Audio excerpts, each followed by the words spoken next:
Өлкө аймагында COVID-19 инфекциясынын жайылышына жол бербөө боюнча республикалык штаб татаал эпидемиологиялык абал байкалып жаткан Кыргызстандын аймактарына жарандардын баруусун минималдаштырууну сунуштайт. Атап айтканда, акыркы мезгилде коронавирус инфекциясы көп катталып жаткан Бишкек жана Ош шаарларында Чүй жана Ош облустарына барууга чектөө сунушталат. Республикалык штаб башка региондордо жашаган адамдарга эпидемиологиялык абал турукташканга чейин аталган аймактарга барууну чектөө сунуштоодо. Ошондой эле жарандарды медициналык бет каптарды тагынуу, колду дезинфекциялоо, социалдык аралыкты сактоо сыяктуу санитардык эпидемиологиялык ченемдерди жана эрежелерди сактоого чакырат. Мындан тышкары ар кыл массалык иш-чараларга катышуудан жана адамдар көп чогулган коомдук тамактануучу жайларына баруудан карманууну сунуштайт. Кыргызстанда 17-июнга карата коронавирус дагы 787 адамдан аныкталса, илдеттен Бишкек шаарында 4 адам каза болду. Ал эми бир сутка ичинде 365 адам илдеттен сакайып чыкты.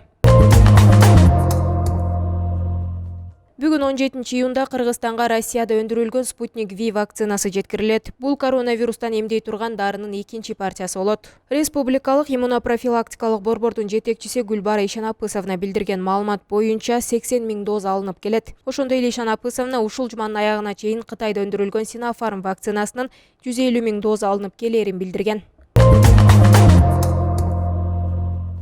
Улуттук коопсуздук боюнча мамлекеттик комитет президенттик аппаратынын жетекчисинин мурдагы орун басары Алмамбет Салиевдин мыйзамсыз байыган тууралуу фактылары аныкталгандыгын билдирди. Мекеме 17-июнда тараткан маалыматка караганда, ал бул кызматта иштеп турганда мурдагы президенттин кызматтык артыкчылыктарын пайдаланып, мамлекеттик түзүмгө зыян келтирген.